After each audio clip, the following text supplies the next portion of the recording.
media. So Prop, you listened to the Boston Slide Cop episode? Dude, yes, mainly because like I just feel like Boston City people are the most on-brand people. Like the Boston people are the most Boston ever. Yeah. And it was a joy to hear Jamie bring back her accent. Yeah. Because I'm like, I miss that. I'm like, I need you to have more. Yeah. Yeah, I mean, she does a nice imitation of a Boston accent. I think a lot of... I just really want a techno remix of the end of the Slide Cop video where he's like, "Oh fuck." I don't know. Robert, could you do it better? Yeah, you teach us how to do it. Oi! I'm sliding. It's like East Boston, you know. I think this guy was more like some other part of town. Yeah. I'm sliding. Yeah, classic Boston line. That's what he would say. Fuck. I'm getting better at it. Yeah, you are. I'm very proud of that show. So 16th Minute of Fame every week. That's a our great cold show, open about 16th Minute of Fame. Bam, And bam. 16th Minute of Fame is made by our friend Jamie Loftus. And when we start part 4, we're going to talk about Thomas Jefferson's friend, Dabney Carr, who died. Anyway. This is an iHeart podcast. Guaranteed human. There's a difference between liking a house and actually getting it. Redfin is built to make up that difference and close the gap between finding and owning the home for you. Redfin agents close twice as many deals as other agents. So when you find a home you love, you're not a step behind when it comes to making an offer. That means less watching great homes disappear and more focus on the one you'll call home. Redfin helps turn saved listings into real addresses. Get started at redfin.com. Own the dream. Support for the show comes from Public, the investing platform for those who take it seriously. On Public, you can build a multi-asset portfolio of stocks, bonds, options, crypto, and now generated assets, which allow you to turn any idea into an investable index with AI. It all starts with your prompt. From renewable energy companies with high free cash flow to semiconductor suppliers growing revenue over 20% year over year, you can literally type any prompt and put the AI to work. It screens thousands of stocks, builds a one-of-a-kind index, and lets you backtest it against the S&P 500. Then you can invest in a few clicks. Generated assets are like ETFs with infinite possibilities, completely customizable and based on your thesis, not someone else's. Go to public.com/podcast and earn an uncapped 1% bonus when you transfer your portfolio. That's public.com/podcast. Paid for by Public Investing. Brokerage services by Open to the Public Investing Inc. Member FINRA and SIPC. Advisory services by Public Advisors LLC, SEC registered advisor. Generated assets is an interactive analysis tool. Output is for informational purposes only and is not an investment recommendation or advice. Complete disclosures available at public.com/disclosures. Kids, pets, life, your sofa sees it all. But with a washable sofa, stains don't stand a chance. All of our sofa collections come with fully machine washable covers and cushions, making cleanup effortless. Liquid and stain-resistant fabrics provide extra protection against everyday messes. Plus, with modular designs, you can rearrange your sofa however you like. Perfect for growing families and changing spaces. Starting at just $699, it's time to upgrade to a stress-free, mess-proof sofa. Visit washablesofas.com today and save. Offers are subject to change and certain restrictions may apply. We're back. So we've talked about Dabney a couple of times here, Prop. And he's his childhood best friend. They go to school together. They live at school together. Then Dabney dies at like 30, tragically young. And as little kids, they'd spent a lot of time hanging out in, the vast property, all these thousands of acres his dad owns. Thomas's favorite part is this place called Monticello, this place he calls Monticello, which is like this little mountain. And as a child, he and Dabney made a promise that the first one of them to die would bury the other under a specific oak tree atop Monticello. Jefferson followed up on this promise by having the people he owned dig it, because he's not going to dig a grave for his dead friend. And then he took notes like a serial killer about it. Weirdo. But the mountain, Monticello, where his friend chooses to be buried, gets its name from Jefferson, who took the Italian word for small mountain. Now, I've always heard that Monticello was a mountain, and that's what people always say about it. But before I sat down to write these episodes, I hadn't actually looked up the height of the fucker. And as soon as I did, it's 800 feet tall, Prop. That doesn't seem like a mountain to me. That's a hill, right? That's a hill, yeah. That's a fucking hill. And I don't know. It's one of those things. There's not actually a universally agreed upon definition of a mountain, right? And this is this is petty. We're talking about a man who does some terrible things, but it annoys me. It's kind of, the size of a mountain's kind of a vibe thing, but but I feel like, but you know a mountain when you see it, bro. You know a mountain when you see it. Yeah. Some places, like I think in the UK, I think it's 1,000 feet. It has to be. So it's not a mountain if we're going by like British standards, right? But obviously, I see you take this very seriously. I do. I'm livid, Sophie. I've never been angrier. Because it's I have been angrier, but I still find it frustrating. Because it's just like, okay, like if it were anyone else, like if it was just like I would be like, oh, I get it, bro. Like, this your mountain. Like, it would be fun. Sure, like, I'd be like, you got a mountain. Good go for off, you. King. You know what I'm saying? Like, I'd be on your side. But like this fool, like, nah, fam, that ain't no damn mountain. That is a hill. If this mountain versus hill issue is so important to you, Robert, and it makes you so livid, I just want you to know, I would die on that hill for you. Thank you. Thank you. Yes. So thank you. I looked into it a little further, by which I mean I read an article on adventure.com, but spelled without the E in the middle of adventure, which points out that both the Oxford English Dictionary and the American English Merriam-Webster Dictionary define a mountain as a landmass that projects conspicuously above the surrounding area. So they do literally say it's a vibe thing, right? Yeah, it's a vibe. Does it look like a mountain to you? Yeah, totally. The USGS, the United States Geological Survey, used to have a minimum height of 1,000 feet for a mountain, but they don't do that anymore. I'm sure Big Mountain got to them, you know? Yeah, totally. All that mountain money coming to the fore. Anyway, Thomas Jefferson, at least, got mountain vibes from Monticello because that's what he always called it, even though it's a hill. Jefferson inherited the property at age 21. It had been owned by his father, but he had loved the land since boyhood. The people so basically he starts building in 1768. I think that's just when he's finally in like a financial situation where he feels like he can afford to do that. And I say he starts building. He has the people that he owns build. He does not do any of it. He does sometimes hire people too. Like he has laborers come in to do parts of it, obviously. One of the interesting things, there's a lot, people are fascinated with Monticello. It's like it's a whole deal. And one of the things people will point out is that he is like he designs the whole thing himself. Like he does. He's not like a professional architect, but he like becomes one. He has like no training, but he drafts blueprints for Monticello. And normally when people are like self-proclaimed architects, it's a bad thing. He actually seems to have been pretty good at this, and he like becomes. He designs a bunch of professional buildings later in life. Because I started this series by noting that he was kind of the ancient Roman equivalent of a weeb. Like he's obsessed with ancient Rome the way that like some people are obsessed with Japan over in the US today.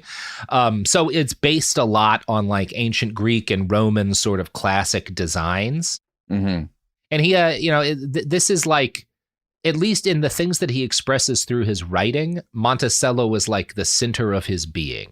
He wrote about the property, "I am happy nowhere else and in no other society, and all my wishes end where I hope my days will end, at Monticello." Now, the reason for his happiness, that's always portrayed romantically. He was just so in love with this land and this beautiful house that he built. I think what's actually happening here is a little more sinister, because it's not that he's just like, I really love this hill. I really love this hill. I really like my living room. No, it's the real world constantly falls short of Jefferson's beliefs, right? Those beliefs are kind of incoherent, but he is like a dreamer. He expresses these kind of like constant revolutionary fantasies that never quite come true, right? The French Revolution, we can argue if it's better or not, but like it doesn't work out the way everyone hoped it would when it started, right? Sure. Exactly. Yeah. And he has this obsession with like Cato's idea of the idyllic free farmer as the backbone of a mighty republic. And also all these weird beliefs about these independent Saxon explorers who'd founded the colonies. And like, none of that's real. And he wants to kind of make these dreams that he has from the things that he's read. He wants to like build, he's kind of the same thing a lot of cult leaders want, right? Like, I just want to go out into the woods and build my own society, a perfect utopia, right? Now, in modern America, you can do that, and people do, but you have to be a cult leader, right? You have to get a bunch of people to like follow you. Otherwise, you're not going to be able to build your utopia. Thomas just owns people. Like, that's what he's doing here, though, right? He is. This really is very much like a cult leader motivation, but just using slaves. Yeah. I hadn't thought about it that way. Yeah. But like a place that you could pretend it's like, you know, and it becomes, like you saying that now, like becomes such a part of the mythos of the South, even like the, you know, like the Lost Cause thing, you know what I mean, that we did, where it's just like, you want this like whistling Dixie, you know, lazy afternoon, sipping seat tea, like kind of lifestyle where we can just hang out and talk about the new Scuttle Bucket. It's just a perfect like world on our Sunday tea on the porch while we're trying not to catch the vapors, you know. It's like, you just want that, you know what I mean? Yeah. And that's what's happening here. You know, Jefferson starts, you know, has construction started in 1768. He moves there for the first time in 1770 because their old home Shadwell had burned down. They lived at first in an outbuilding until the main house was finished enough to allow occupation. Jefferson occupied the house there with his wife Martha for about 10 years before she passes on and he takes a break to become French for a while. The architecture that he witnessed in Paris inspired further changes to the property when he returned in 1789. And as we noted, he pays for that by using the people that he owns as collateral. His goal when he comes back is to kind of retire from public life and live in Monticello. That only lasts like 3 or 4 years. Like he's never actually good at, you know, retiring and giving up public life. But when he gets home from France, he's like, I'm so tired of the weariness of the world. I just want to retreat. Yeah, and having to lie all the damn time. Yeah, having to bullshit all these French guys. Yeah, it's exhausting. Yeah. I want to lie to someone else. Yeah, totally. So part of what's going on here with Monticello is he has built for himself, or he has had built for himself, a home that includes, he's almost made a smart house, right?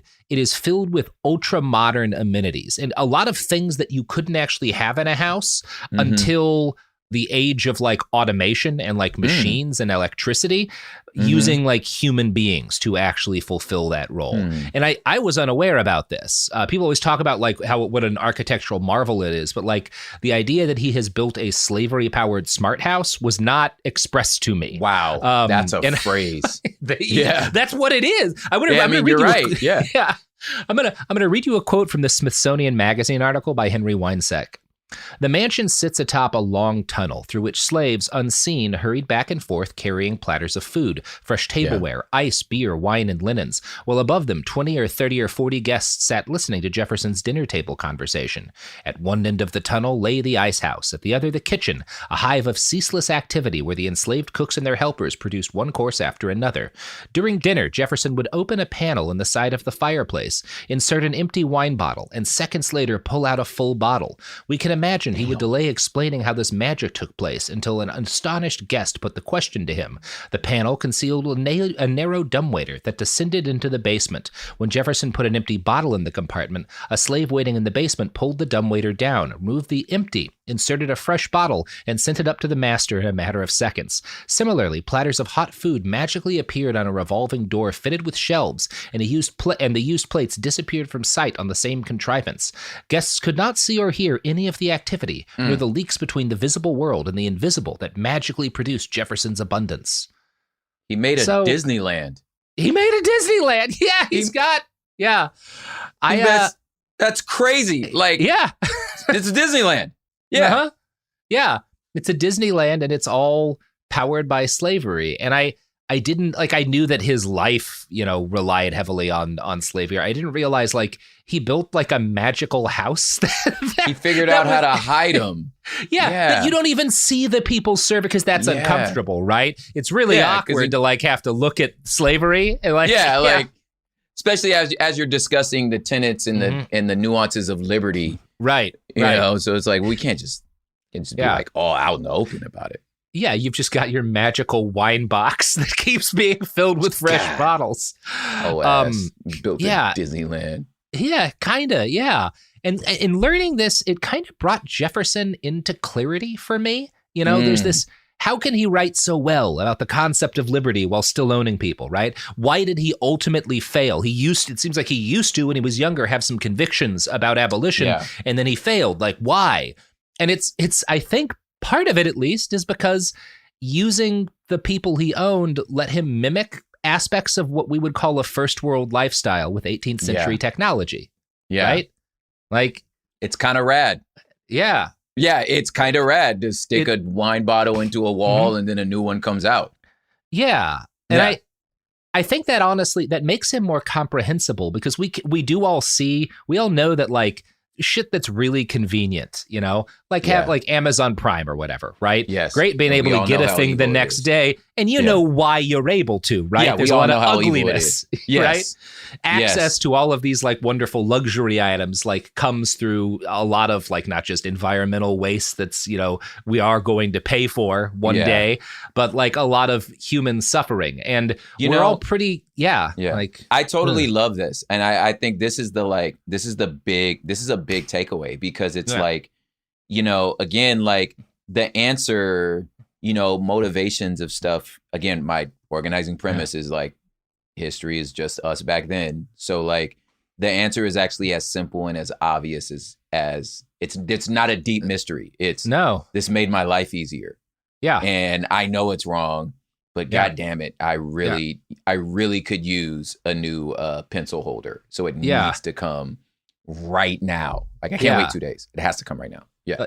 I understand that this is the great evil of my era, but I'm not walking down to the wine cellar. Right. At all. That makes it so petty, but also so comprehensible, I think. Exactly. Yeah.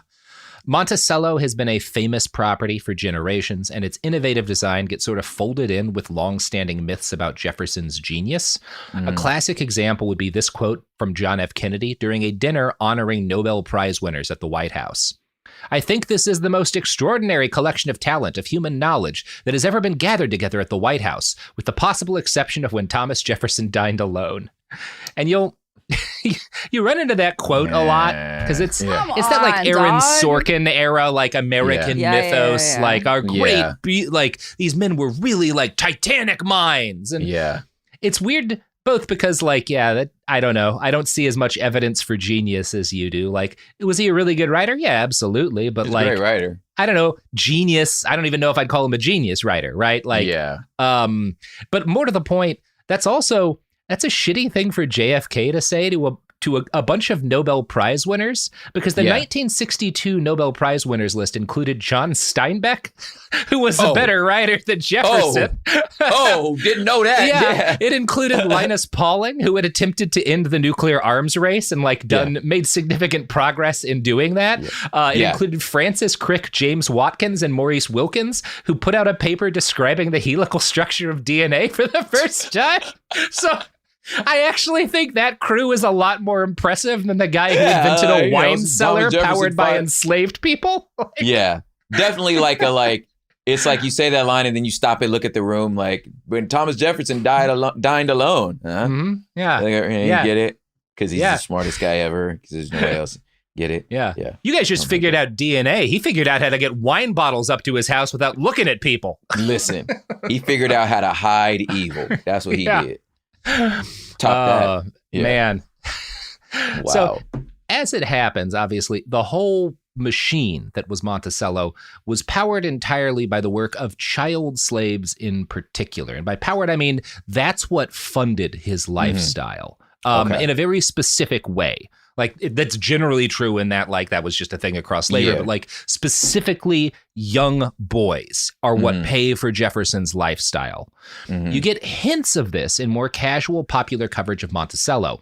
One write-up I found on history.com notes, at a time when most brick was still imported from England, Jefferson chose to mold and bake his own bricks with clay found on the property. Monticello's grounds provided most of the lumber, stone, and limestone, and even the nails used to construct the buildings were manufactured on site.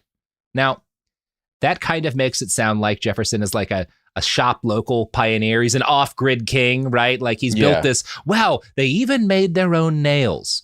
That is leaving, that description, the way they talk about the nails, leaves out something important, which is that Thomas Jefferson is horribly in debt. And because he is not going to work what you and I would consider a job, he needs a way to cover his bills with labor performed on the property. Wow. Now, Jefferson's image is as like a farmer, right? Because he's obsessed and he writes a lot like Cato did about this Yeoman farmer, right?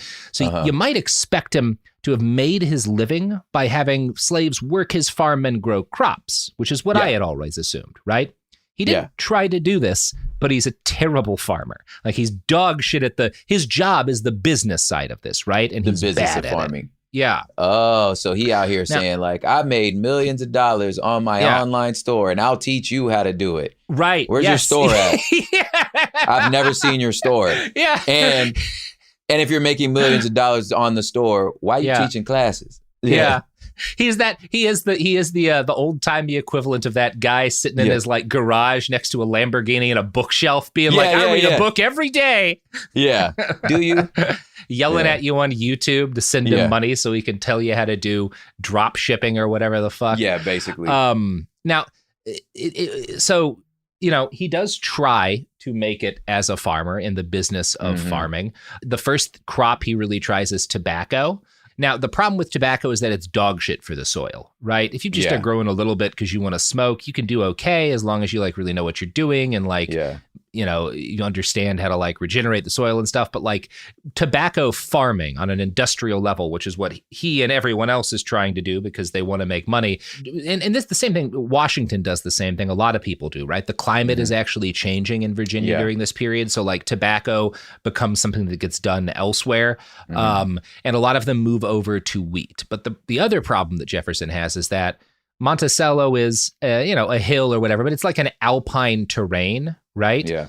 And the soil is bad in that kind of a place. You get a hint of this in like they made their own bricks for Monticello out of like local clay. Well, if there's a lot of clay in the ground, it's probably not great for industrial agriculture, right? You kind of want soil more than clay. Yeah, you can't grow out of clay, guys. Yeah, it's not very good to do, right?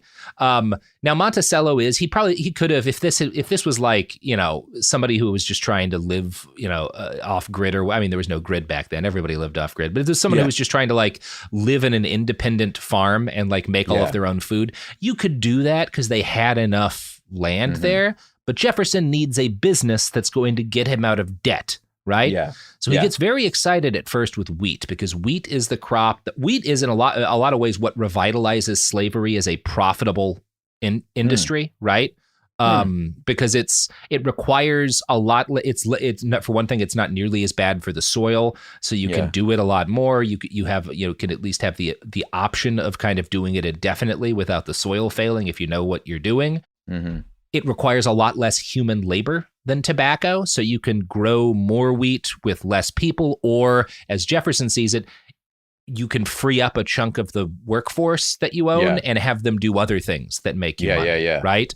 While still selling wheat and making money off of that. Wheat is also, it requires, there's a more like regimented process to grow and harvest wheat, which encourages more on-the-job training and kind of a more stratified system for like slavery in these communities that you've got. And Jefferson wanted Monticello to function as a community, as like an independent little society, which means he needed blacksmiths to forge and repair tools. He needed people to spin thread and make clothing. There was a tinsmithing operation on the property. There was a cooperage making barrels. And what we see here, I think it's not worthless to like tie this to that common kind of rich white person dream of having your own intentional off-grid community in the mountains. Only like, again, it's not like a cult, right? Because they don't have the choice to be there. Yeah. And you also didn't but do it is like stuff. this. Yeah. No, you're just telling people to do it, right? Now, the closer you work to the family, like physically, the closer you are to the house on the top of the hill, the higher your place in the slave hierarchy is, right? Yes. Some of the people who are like working in the house or who are doing stuff like being a blacksmith would even receive gratuities, as Jefferson called it. That's what he wrote it out down as, which is basically small amounts of money as like an incentive for them to work, right? Jefferson took a system for human bondage for agricultural profit and he modernized it into a semi-industrial society, still based around slavery, but also much more complex than just kind of these like big farms that had existed previously. And the anchor of profit for Monticello was his nail factory.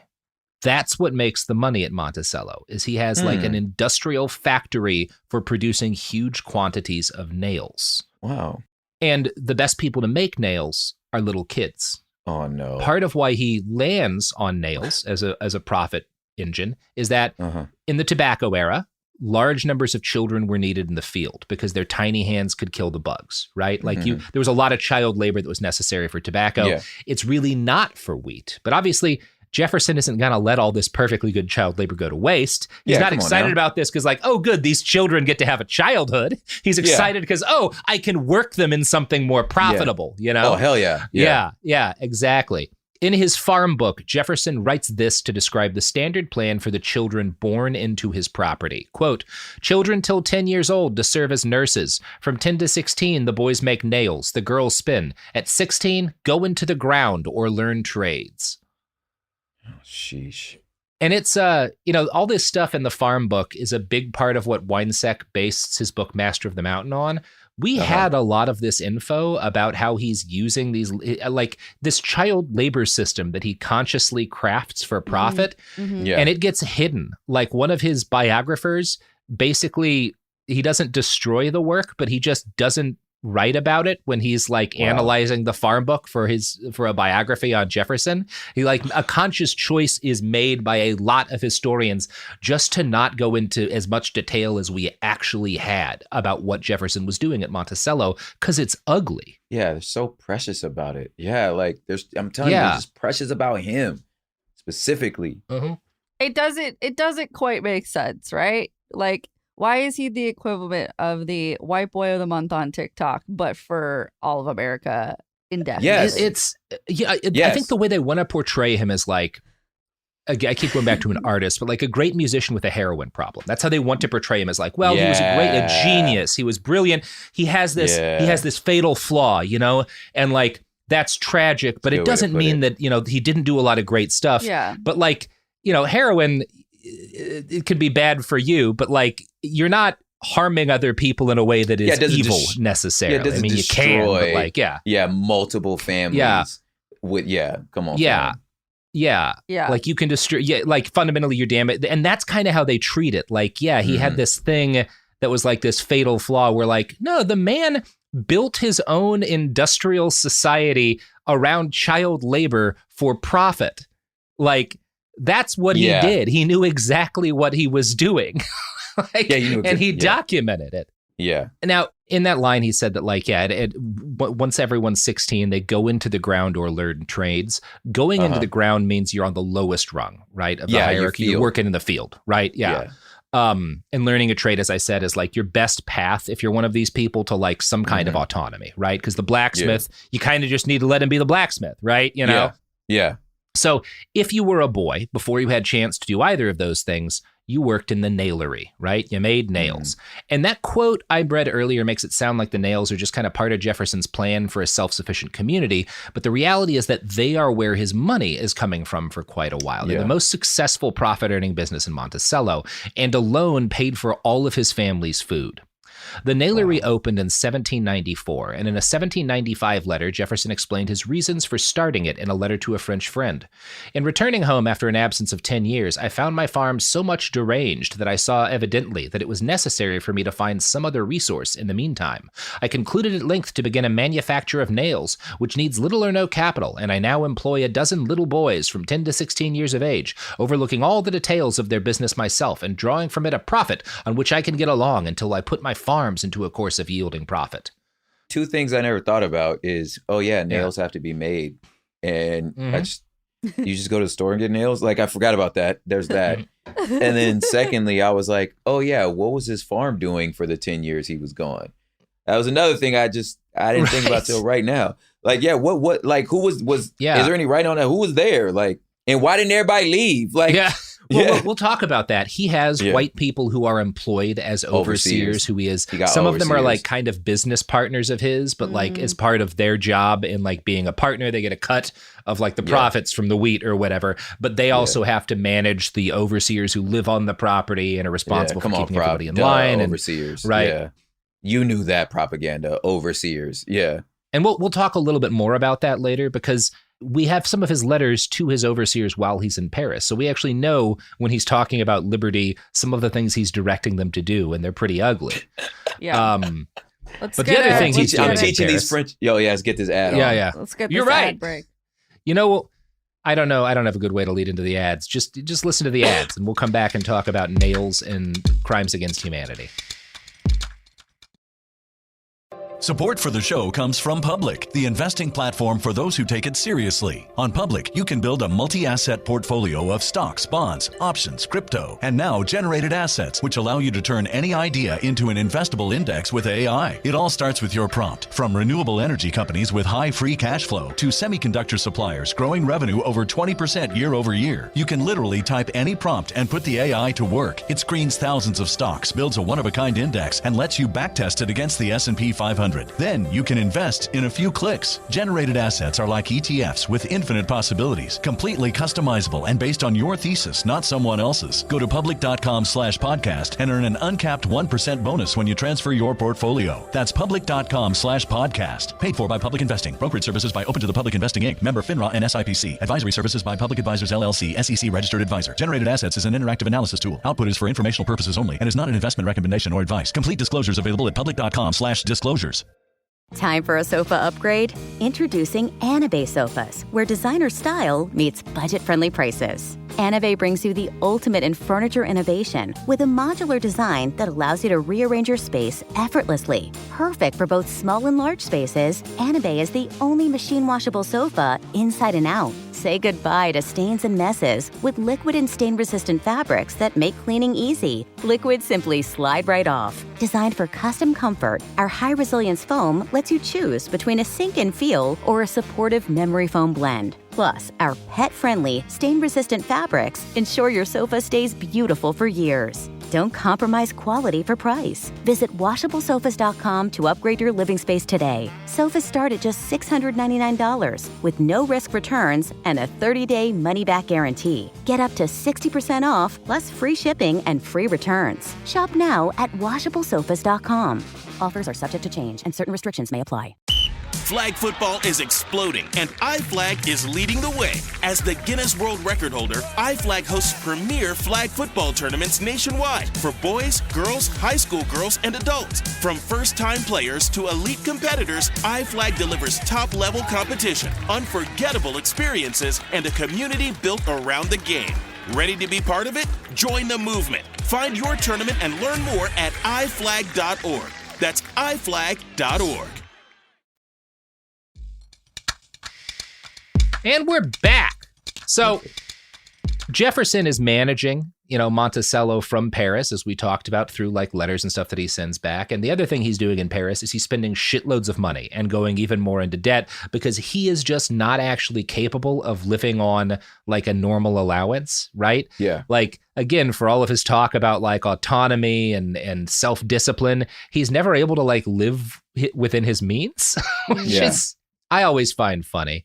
When he leaves for public office in 1794, he comes back in 1789, but he leaves public office for a while in 1794.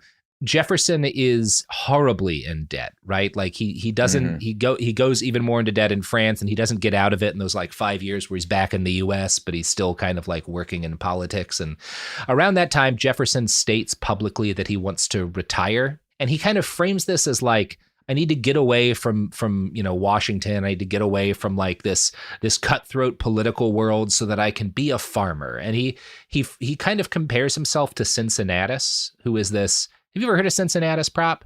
No. He was this. He was a Roman general who like Romans used to like elect a dictator, right? Yeah. When they had like a problem, right? Like there's a war, we're getting invaded. Yeah. We need a guy to be in charge for 6 months. Cincinnatus was this like farmer who he got all this power because he was the only guy who could win this war.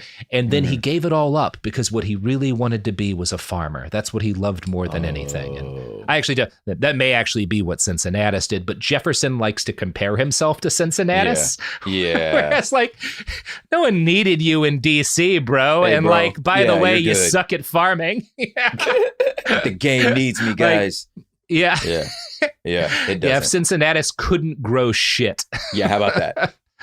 Yeah.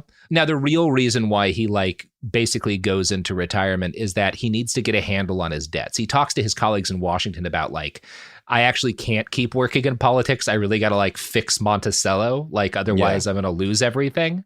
Mm-hmm. In American Sphinx, Ellis estimates Jefferson's debt at several $100,000.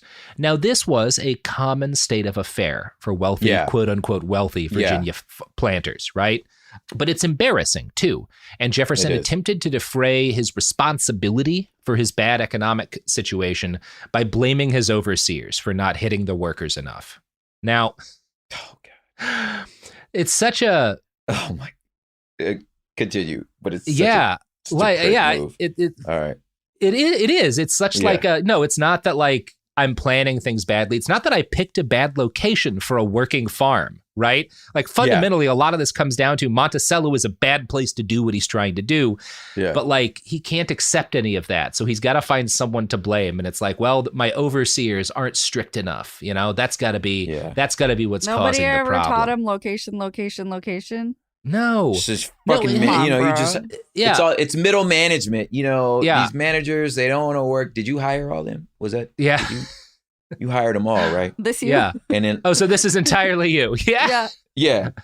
Come on, bro. So that's wild. And I think it's one of those things. He can't admit this publicly. I think he knows. And part of why I think he knows is that he writes this in a letter to his daughter during this period. The unprofitable condition of Virginia estates in general leaves it next to impossible for the holder of one to avoid ruin. And this condition will continue until some change takes place in the mode of working them.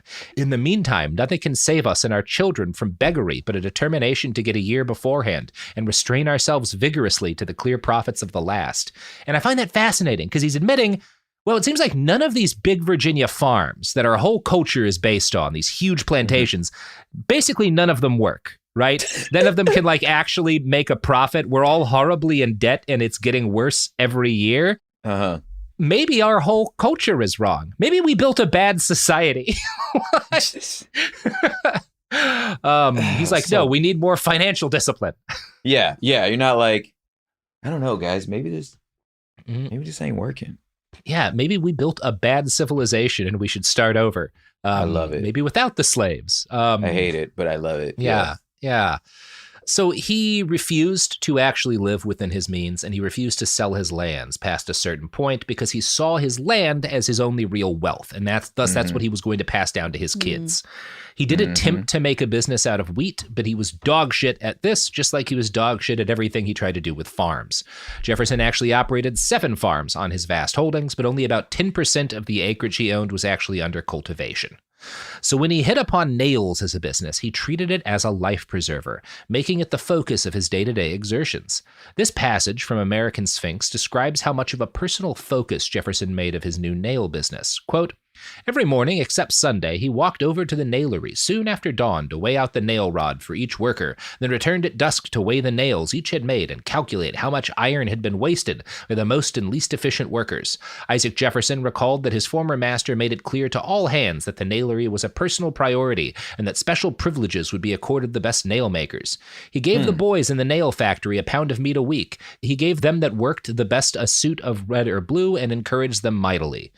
Jefferson even added the nailery to his familiar refrain in the pastoral mode. I am so much immersed in farming and nail making, he reported in the fall of 1794, that politics are entirely banished from my mind.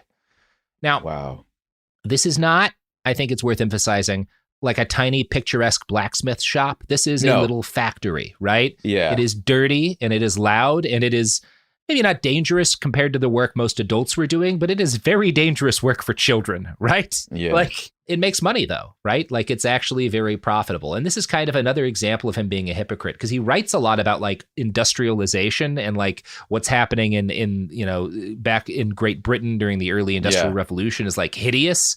And he has all this like these hippie back to the land ethos that he expresses a lot in writing. But the only real money-making venture he was good at was like a nail factory. Industrializing.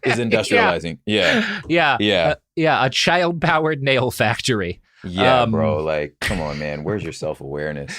The great man. Yeah, it's just gone. It also represented an efficiency that he found attractive.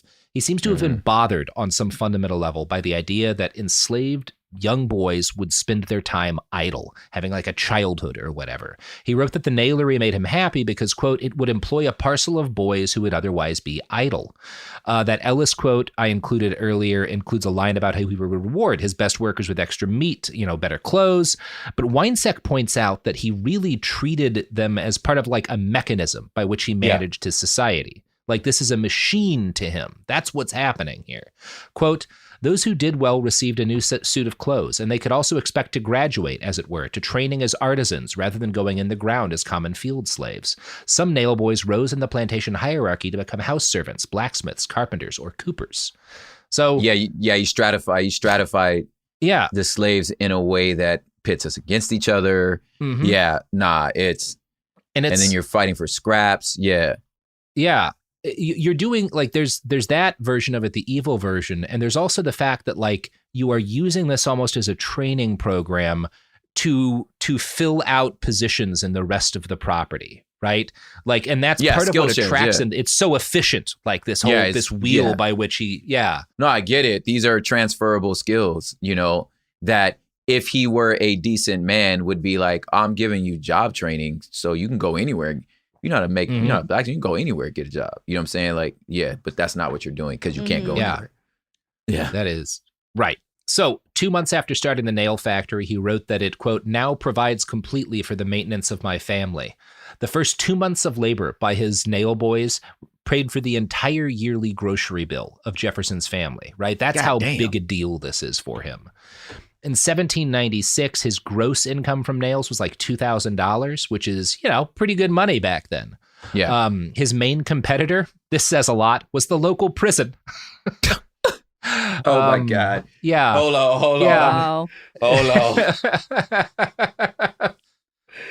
The hell is this world? Okay. It's so fucked up. Yes. Yeah, you can see why his biographers for years would like hide this shit, right? Yeah. Like it doesn't match any of the other things that they want people to believe about the man. They were like, right? if we take out, the fact that he was a pedophile, an abusive piece of shit, a terrible business owner. They wrote his life the way he wrote the Bible. Yeah. Right. Yeah, exactly. Just gonna remove all the shit I don't like. Yeah. Yeah. Yeah. It's something else. So it's probably worth noting that the nailery did involve labor from some young free white boys as well. They were paid 50 cents a day on Saturdays to feed the fire. They were only allowed to work at Saturdays because they had school to go to, right? Yeah. So Jefferson is capable of understanding. Yeah. Right? Like what the actual decent thing to do would be. Yeah, I'm not a caveman, guys. Yeah. Well, you are. There is one of the stories here I found is like you get this little piece of like kind of some of the inherent decency of some of the little kids, like some of his kids and grandkids, because his grandchildren were known to volunteer at the nailery sometimes so that the boys that Thomas owned could go take days off to go fishing. Wow. So you get little, again, other people are capable of treating them like people, right? Yeah. Jefferson isn't. I found that interesting. You gotta, without oversimplifying, but like, you gotta beat the humanity out of that kid. Yeah. You know what I mean? Because the kid looks at him and goes, well, he's a kid like I'm a kid. He sucks. He's there every day. Yeah. Dude, look, bro, I can do at least a day, dog. Like, we're just sitting around. You know what I'm saying? Yeah, it is. And then someone has to come and tell you, well, no, because you're not property. They are. Yeah, they don't need days off. They don't really want them. Days off. They're fine. You have to like lie and abuse people to get them. Like, I think it's such an interesting example of just like, well, yeah, these kids just noticed that these other kids don't get to have a childhood and did something about it, right? Interesting. The little bits like that you get, I guess, are also maybe one of the ways that these kids get to speak a little bit out into history, like the speech that was denied them. But you have to assume the kind of communication that like led to that. Like, even if it was just communication, like, wow, these kids look obviously unhappy here. Yeah. I thought about that a lot after reading. Yeah. Such a human moment, you know? Yeah. So, back during his years in France and when he'd written Notes on the State of Virginia, Jefferson had written at length his belief that black people were not mentally capable of being free, right? That's a big part of like how he defends himself to these like French intellectuals. The success he'd had in turning Monticello into a functioning, complex industrial society made some of his, or semi-industrial society, made some of his French friends who came and visited him at Monticello, like Duc de la Rochefoucauld-Liancourt, basically be like, I know what you said about these folks, but like it seems like they're capable of doing all sorts of very complicated jobs that are everything they'd need to do in order to live independently and free, right? Seem pretty smart to me. They seem like they're capable of building an entire society on their own, basically. You telling me these people the people that built your house are unable to survive on their own? Yeah. Yeah. It seems like they have a lot of the same kinds of skills that we consider skilled labor in outside society. And so like Duc de la Rochefoucauld-Liancourt, who's like one of his friends who visits Monticello, is so impressed that he's like, hey, this is great. This means you can like free these people, right? Like you've taught them all this, so like now they can be free, right, Thomas? Remember what you said when we was in France about that? Like it seemed like a problem solved. Yeah, so we're doing that, right? Dewey, right? Yeah. The Duke recorded Jefferson's response this way, quote, he sees so many difficulties in their emancipation, and he adds so many conditions to render it practicable that it is thus reduced to the impossible. And it's too hard. Yeah. Part of why he does that, or why Jefferson's argument is, again, it comes down to race mixing, right? Yeah. Like he's like, if we free these people, then they'll inevitably going to like marry and have children with white people, right? Yeah. Part of his justification to this guy is like, again, it all comes down to race mixing. He's been doing this for a while since France. And what's interesting to me is not like the specifics of his beliefs on like this kind of stuff and how it ties. I mean, it is interesting that it ties into scientific racism, which Jefferson usually doesn't get blamed for. And he is very much a part of that. But what's really interesting to me is that like, first off, he's actively doing this thing. Yes. That like he says is this reason why these people can't be free. And second, he it's as a public figure, right? He supports brutal punishments for this. As I noted earlier, when he's revising Virginia's slave code, he proposes that any white woman who gives birth to mixed race children be cast out from protection of the law. But a few years earlier, right after he'd finished Notes on the State of Virginia, he sold one of the women he owned to a white man with the understanding that she would be freed by him and they would live as husband and wife, right? And he was willing to do this. This guy is a friend of his. So you get this mix of like, well, he clearly doesn't actually have a problem with this, but he thinks it's very important in public to have a problem with this. Yeah. And God. Yeah. Yeah. That's that bullshit. Right. Yeah. Now, where I think this gets most disgusting is in his public protestations of his gentleness as a master. He would drop lines like, I love industry and abhor severity, right? Basically like, I love it when people are working. I hate the idea of like, God forbid, having to punish, these people. Oh, what a horrible thought, right? And he would regularly in his public writings attack overseers, right? He called them degraded, unprincipled, violent people, which in many cases they were. That's not an unfair thing, right? Yes. But he's also hiring these guys. I was like, so fucking fake.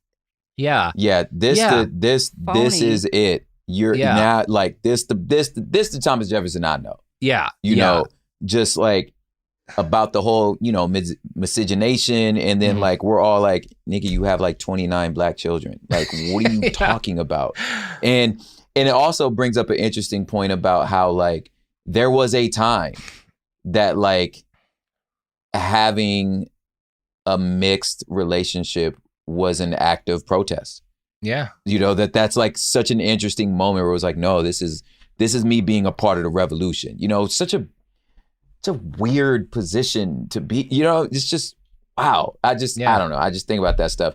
And then publicly, anyway.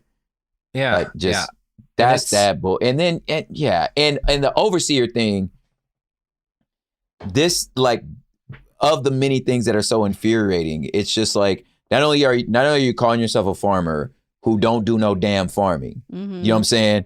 Now you get somebody, you get a goon basically, to do the shit that you ain't got the stomach to do anyway, because you know you wrong. And then you got the nerve to stand by and be like, well, I hate we have to do this. I wish you would just comply. I don't want to have to go get the. I hate it, but you really got to make the money. Though. Yeah. If you'd have just worked until you died. I know it's Friday and I hate to do this, but totally. You're going to have to work forever. Yeah. Like it's interesting. Like, again, he gets there's so many historians, even up to the pretty recent period, are willing to like go to bat about like how relatively nice he is. But Jefferson, not only is he hiring overseers, it's not just that like, well, he hires overseers because everybody does. You have to have someone to watch it for you. He hires overseers and talks about the violence he wants them to do. Right? Wow. And we're going to get into that. But first, here's an awkward ad break. Support for the show comes from Public, the investing platform for those who take it seriously. On Public, you can build a multi-asset portfolio of stocks, bonds, options, crypto, and now generated assets, which allow you to turn any idea into an investable index with AI. It all starts with your prompt. From renewable energy companies with high free cash flow to semiconductor suppliers growing revenue over 20% year over year, you can literally type any prompt and put the AI to work. It screens thousands of stocks, builds a one-of-a-kind index, and lets you backtest it against the S&P 500. Then you can invest in a few clicks. Generated assets are like ETFs with infinite possibilities, completely customizable and based on your thesis, not someone else's. Go to public.com/podcast and earn an uncapped 1% bonus when you transfer your portfolio. That's public.com/podcast. Paid for by Public Investing. Brokerage services by Open to the Public Investing Inc. Member FINRA and SIPC. Advisory services by Public Advisors LLC, SEC registered advisor. Generated assets is an interactive analysis tool. Output is for informational purposes only and is not an investment recommendation or advice. Complete disclosures available at public.com/disclosures. Life gets messy. Spills, stains, pet accidents, and kid chaos. But with Anabe, cleaning up is easy. Our sofas are fully machine washable, inside and out, so you never have to stress about messes again. Made with liquid and stain-resistant fabrics, that means fewer stains and more peace of mind. Designed for real life, our sofas feature changeable fabric covers, allowing you to refresh your style anytime. Need flexibility? Our modular design lets you rearrange your sofa effortlessly. Perfect for cozy apartments or spacious homes. Plus, they're earth-friendly and built to last. That's why over 200,000 happy customers have made the switch. Upgrade your space today. Sofas start at just $699. Visit washablesofas.com now and bring home a sofa made for life. That's washablesofas.com. Offers are subject to change and certain restrictions may apply. Flag football is exploding, and iFlag is leading the way. As the Guinness World Record holder, iFlag hosts premier flag football tournaments nationwide for boys, girls, high school girls, and adults. From first-time players to elite competitors, iFlag delivers top-level competition, unforgettable experiences, and a community built around the game. Ready to be part of it? Join the movement. Find your tournament and learn more at iflag.org. That's iflag.org. And we're back. So, the standard punishment for a slave who tried to escape and got caught was what was called an iron collar. Now, this is a torture device that forces spikes up behind each ear so that if the person with the collar turns their head, they are like stabbing themselves. You're piercing basically. yourself. Yep. Now, this is a famously evil thing, right? Like when people in Europe are talking about the horrible evil of the American system, these collars are one of the things that get written about, right? And Jefferson, in Notes on the State of Virginia, which is, again, him trying to defend the United States to France, writes about how these are one of the worst parts of this really cruel, hideous system. In 1791, he ordered his property manager to purchase a load of collars. Winesek, in his exploration of Jefferson's farm book and correspondence, lays out a clear pattern.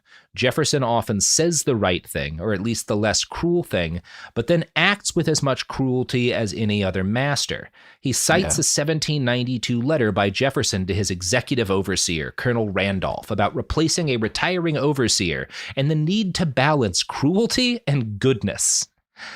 Quote, in his response to Randolph, Jefferson also wrote, "My first wish is that the laborers may be well treated. But what it appears at first glance to be an ironclad declaration of principle turns out to be just what Jefferson said it was, a wish, and it was qualified by a second wish, that they may enable me to have that treatment continued by making as much as will admit it."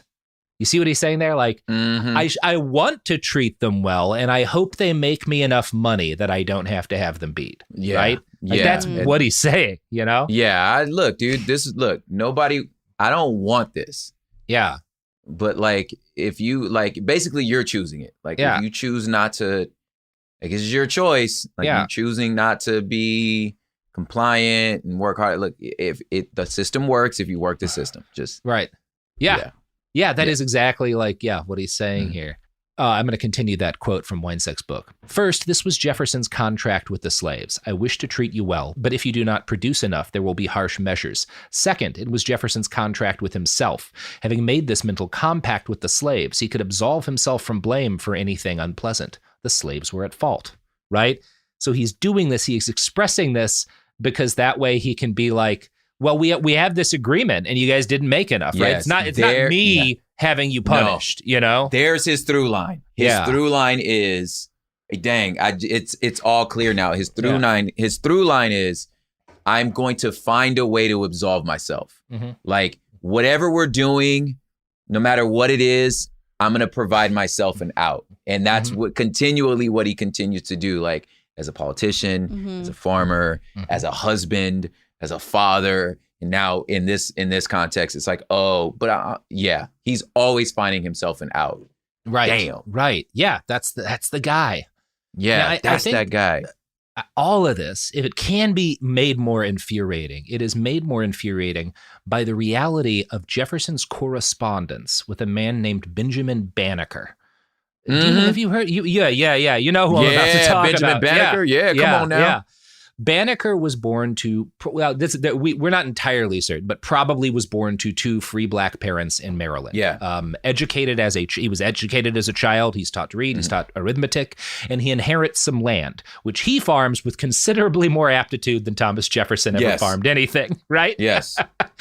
Now, Banneker was an early mathematician, and he was in fact so able at mathematics that by the late 1700s, he had a popular almanac that Jefferson and many other Americans used. He puts out a really good, and an almanac, you have to think about an almanac as like, it's like an iPhone, right? It is the product of intense science that is absolutely necessary for your day-to-day life if you're a farmer, right? And it's impressive being able to like understand astronomy and all that kind of stuff like well enough to make a good almanac is difficult. At age 21, for an idea of how smart this guy is, when he's 21 years old, Banneker borrows a pocket watch from a friend and carves his own functioning watch out of wood based on the pocket watch he borrows. That like works his whole life. Just a polymath, right? Yeah. I need to double check my history, but I believe he designed the dish of Washington, D.C. Oh, did he? I didn't know that. Yeah, actually. He designed the roads. Yeah. Jesus. Yeah. Yeah, like, so that was like one of those things that that was one of the one of the things. Yes. Yeah, he established the borders of District of Columbia. So like he actually designed the roads. Now, granted, they're very annoying now, but that's because they were made for horses then. You know what I'm saying? But he definitely designed them. Yeah. You can't blame him for not assuming DC would ever get that big.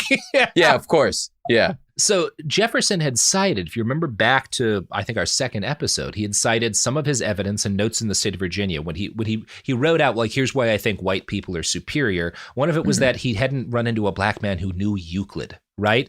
Well, here's a black mathematician who is definitely better at math than you, Thomas, right? Yeah. Yes. You would think like, well, maybe that talking to this guy should have some impact on him, right? And in 1791, Banneker actually sends Jefferson a letter, and he quotes the Declaration of Independence back to Jefferson and is like, hey, man, like, what the fuck, right? Like, basically, he's still like, how can you write all this and do this? And I love the way he gets Tom's ass here. Quote, this is Banneker. But, sir, how pitiable is it to reflect that although you were so fully convinced of the benevolence of the Father of mankind, and of his equal and impartial distribution of those rights and privileges which he had conferred upon them, that you should at the same time counteract his mercies in detaining by fraud and violence so numerous a part of my brethren under groaning captivity and cruel oppression, that you should at the same time be found guilty of that most criminal act, which you professedly detested in others with respect to yourselves. He's like, from where I'm standing, you're as bad as the king was. Yeah, like, you sound just like, you ain't shit. Yeah. And also what I love too about that is the him saying like, you're doing this to my brethren, because even in their brains, freed, intelligent Black people were like, well, they're different. Like that's the exception. Like that's what y'all normally like. You in sections like, no, they me. Yeah. We are them. They're no, that's my brothers. Yeah. And that's kind of what Jefferson does. Is he says he praises Banneker. He's like, you're a credit to your race, basically, right? Yeah. Like, but he's not willing to admit that, like, and this means I was wrong, right? And therefore, yes. Like, turns out if you just let people go to school, some of them will learn about Euclid, like they did it, Tom. Yeah. Yeah. He does write basically that, like, well, I guess maybe this does show that you Black people are intellectually equal to white people. And he writes, I can add with truth that nobody wishes more ardently to see a good system commenced for raising the condition of both their body and mind to what it ought to be. So again, he's not willing to he says all this, but then he doesn't do anything about it. Yeah. And after Banneker dies, in that letter, he had said, I'm going to send your almanac off to this French philosopher I know. He'll be so impressed. And then as soon as Banneker dies, Jefferson's like, he lied about writing that almanac. Couldn't have been him. Yeah. Couldn't have been him. I don't think it was him. Yeah. I don't think he did that. Ain't no way. Yeah. Anyway. It's like, man, that guy made a lot of great points, man. It seems that the Negro could really learn anything. Anyway, Chauncey. Yeah. In 1800, TJ was elected to the presidency. Now, I should note that when I asked this question of my search engine to double check, the AI summary said 1801, which is wrong. So again, don't trust these AI summary things. They get really basic shit wrong. This is not a hard question to answer. And if you want to know more, listen to Better Offline, hosted by Ed Citron on this very network. Yep. Now, you would assume, right, that now that Thomas is president, right, this would be if he really did have deeply held beliefs about emancipation, well, now he's literally the president. He should be able to do something, right? Yeah, I was like, we all wish we had power. Now we have it. Yeah. Yeah. He does worse than nothing.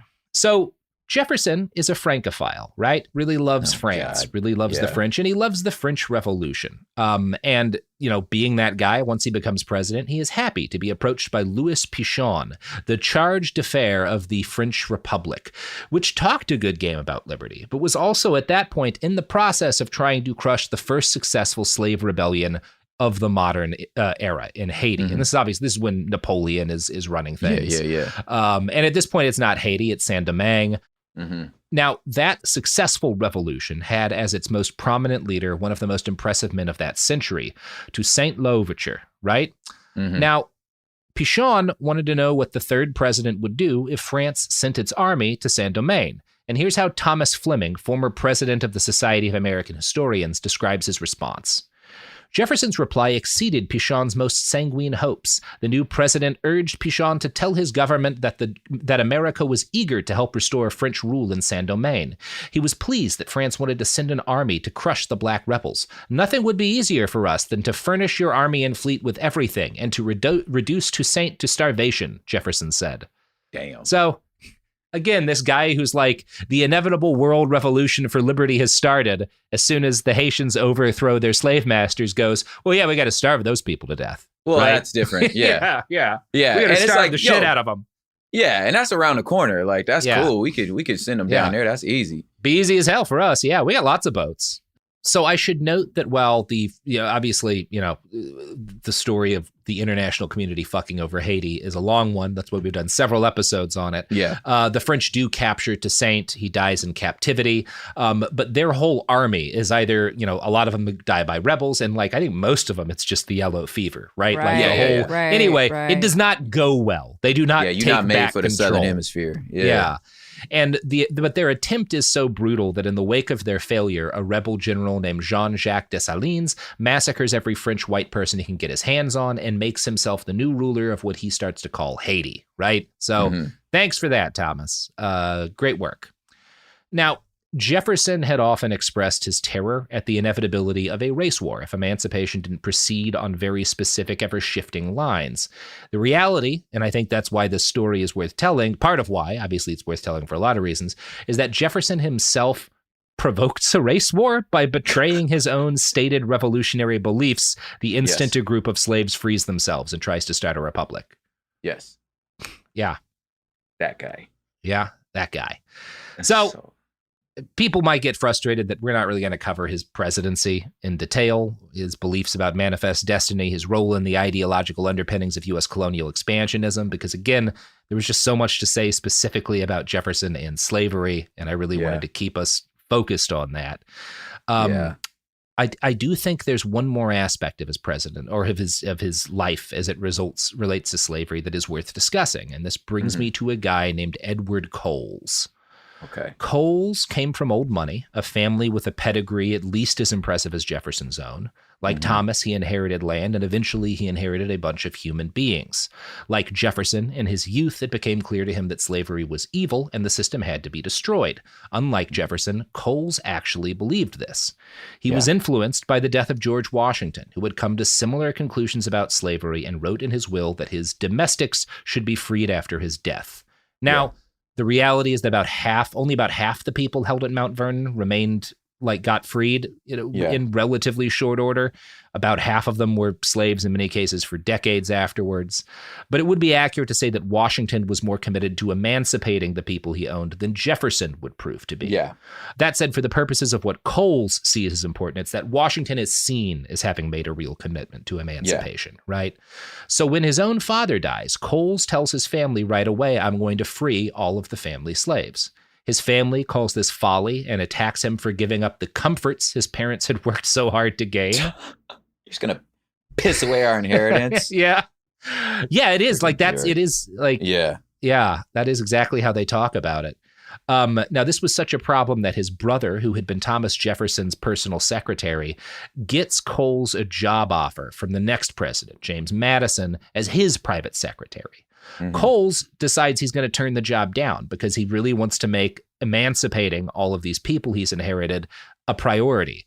But James Monroe basically convinces him that, if you do this, if you get this job, you'll get into that, you can change the system from the inside. If you really want to fight for emancipation, this will teach you how to do it more effectively, right? So he makes that call, for a while. And he spends 5 years living in luxury at the White House, being waited on hand and foot, and seeing how men like the president lived while regularly encountering coffles of chained slaves being marched from the oxen block makes him angrier and angrier. And in 1814, he decides to reach out to former President Jefferson. And his thinking here is I don't think I can do this from inside. We have to have some kind of big movement that's going to lead us to emancipation. And you're the prophet of liberty, right? Can you help me with this? Yeah. Do you want to do this together? He writes bring that same energy. Remember all the stuff you were talking about? Yeah. Yeah. It seems like this used to matter to you. Can we try it? He writes in one letter, my object is to entreat and beseech you to exert your knowledge and influence in devising and getting into operation some plan for the gradual emancipation of slavery.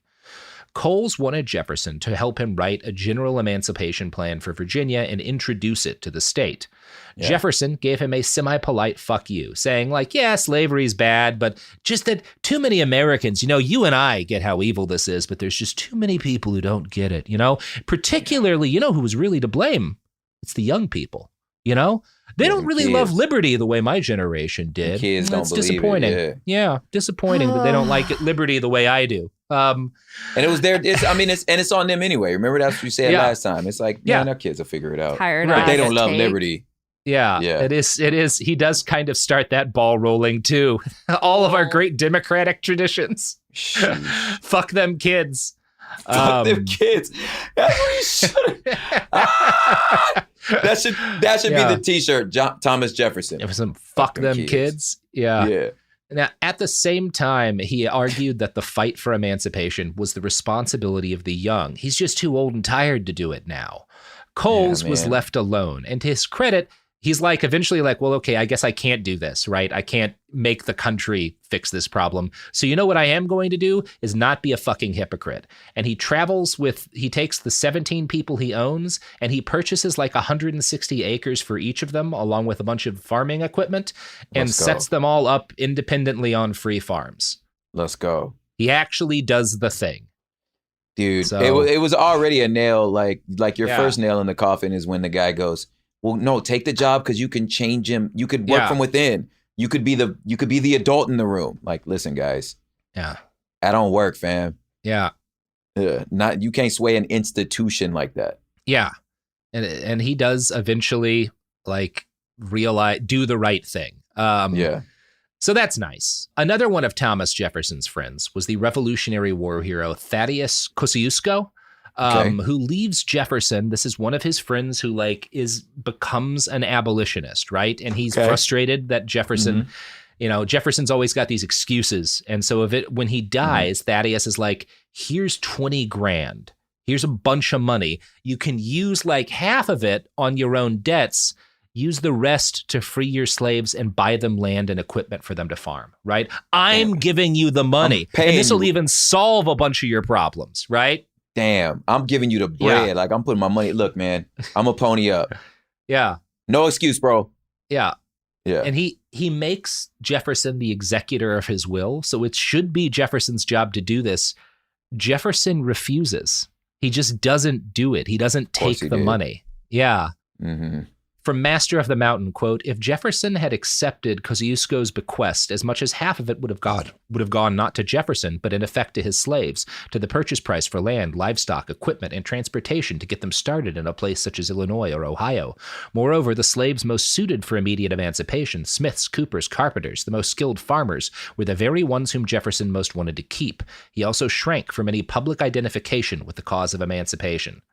So part of why he does it is he just doesn't want to get into the debate, right? Yeah. He's apolitical. Oh my God. Yeah, that's such a vile thing. Like, your friend literally, and you were in horrible debt. He removed every possible obstacle. Yeah. Jefferson still wouldn't do it. And still wasn't down. Yeah.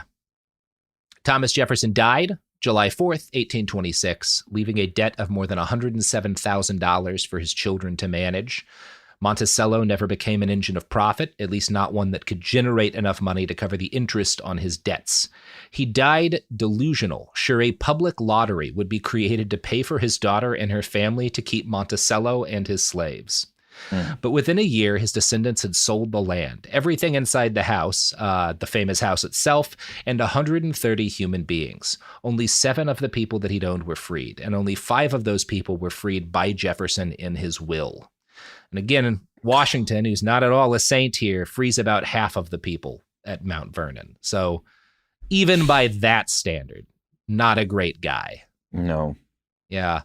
There's a quote about Jefferson as an abolitionist or an emancipator that's like, never did a man get more credit for that which he did not do. That's dope.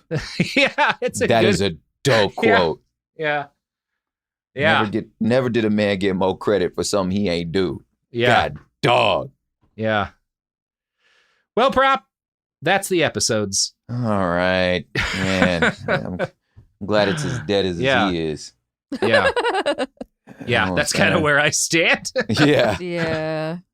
Bro, like you said, like, we ain't even talked about him as a president and Manifest Destiny and all that shit that like is its own. Yeah, that we'd be here till December talking about all that. Right. Yeah, there's a lot more to say about him, but yeah, I think we've done this is perfect because this is definitely perfect because it's like you need something to say, like, before a person gets into the hero status, let us remember that this man ain't no hero, and I just, us, we follow politics, we follow geopolitics, we follow all this stuff. And there may be characters who may step up and may do something that's like, oh, that's cool. That's great points for your team, but like, Let's think about this dude that you trying to give dap to. Like, that man is not your friend, and people need to just, like this is important to just like have your antennas up before you start like, that man is not a hero. And I'm so glad you did this. And I got to be a part of it so I can make fun of him. Well, but I will say this. I believe that I might be pulling this out of my ass just like him. A gathering of his descendants, like that continues, and that they're like, we need our money. Like, you know what I'm saying? Like, yo, like this what you promised us. Where our money at? And I'm like, I hope they get their money. Yeah. I mean, I hope we all get our money in reparations, but still. Yeah, I'm supportive of reparations. I will have to say, he didn't have any money when he died. Yeah, right. He's like, look, you can take it all. You want to check? They literally never do, though. That's so funny. It's like, hey, I'll write you a check, bro. I just don't cash it till Tuesday. Checks in the mail. Classic. Jerk. Prop, you have a podcast, Hood Politics. Hood Politics with Pop. With Pop. Yep, with Pop. With soda. And where I kind of teach you how to like, hey, use your antennas. Like, don't trust that. Don't trust them over there. That boy ain't no good. You know what I'm saying? Yeah. Nah, so that, season's cranking. Really trying to like step our game up. We're doing Hood Politics for Eyeballs also that I've attempted to remove the swear words from, so that like, you can if you're so inclined to have ears around that you're trying to keep swear words away from, I got one for you. You know what I'm saying? Excellent. Yeah. And I got a book, poetry book, Terraform. That's right. That's right. If you don't do some kind of project called, you know what I'm saying, I feel like we're really missing out. I don't know what it is yet. Word. Yeah. I don't know what it is yet. It's it could just be a segment. I know, right? Before I even send off the audio to Matt, I go through and edit them out. So That's incredible. I say it so much. Well, it's embarrassing when I listen back to myself. It'll be like, no, I'm saying. So it's like, I'm like 40 damn, I say that things all the time. Yeah. Yep. One day, you know what I'm going to do just for you? I'm going to chop them all and put them on one file and just like. Oh, I want to, you know what I'm saying? Remix. Yeah. Know what I'm saying? I need it on a beat. Oh, man. Know what I'm saying? Yeah. Okay. Yeah. I'll tell Matt. Hilarious. Yeah. Well, what I'm saying is thank you. And that was good. If folks want to donate some money to the Portland Diaper Bank to help people who don't have much money afford diapers, or just have diapers for free, you can Google GoFundMe, Portland Diaper Bank, Behind the Bastards, and that'll get you what you need. My dog has decided we're done. She's playing in the background. If you love it. So it's over. Bye-bye. Behind the Bastards is a production of Cool Zone Media. For more from Cool Zone Media, visit our website, coolzonemedia.com, or check us out on the iHeartRadio app, Apple Podcasts, or wherever you get your podcasts. A BetterHelp ad. We get it. February is full of flowers, candy, and, of course, lots of talk about relationships. It can feel like everyone else has it all together in their love lives. But the truth is, we're all still figuring it out. Whether you're working on your marriage, navigating the dating apps, or prioritizing staying single, no matter where you are, you're right on time. Therapy can help you find your way and take some of the pressure off yourself so you can determine what you want, what feels heavy, and how you can feel lighter. Just a little bit of outside perspective from a professional can lead to new understanding and a lot of progress. So the next time you're feeling iffy about your love life, try therapy with BetterHelp and see where it takes you. And remember, you're right on time. Visit BetterHelp.com for 10% off. That's BetterHelp.com. Tired of spills and stains on your sofa? Wash away your worries with Anabay. Anabay is the only machine-washable sofa inside and out, where designer quality meets budget-friendly prices. That's right, Sofas start at just $699. Enjoy a no-risk experience with pet-friendly, stain-resistant, and changeable slipcovers made with performance fabric. Experience cloud-like comfort with high-resilience foam that's hypoallergenic and never needs fluffing. The sturdy steel frame ensures longevity, and the modular pieces can be rearranged anytime. Shop WashableSofas.com for up to 60% off site-wide, backed by a 30-day satisfaction guarantee. If you're not absolutely in love, send it back for a full refund. No return shipping or restocking fees. Every penny back. Upgrade now at WashableSofas.com. Offers are subject to change, and certain restrictions may apply. Flag football is exploding, and iFlag is leading the way. As the Guinness World Record holder, iFlag hosts premier flag football tournaments nationwide for boys, girls, high school girls, and adults. From first-time players to elite competitors, iFlag delivers top-level competition, unforgettable experiences, and a community built around the game. Ready to be part of it? Join the movement. Find your tournament and learn more at iflag.org. That's iflag.org. This is an iHeart podcast. Guaranteed Human.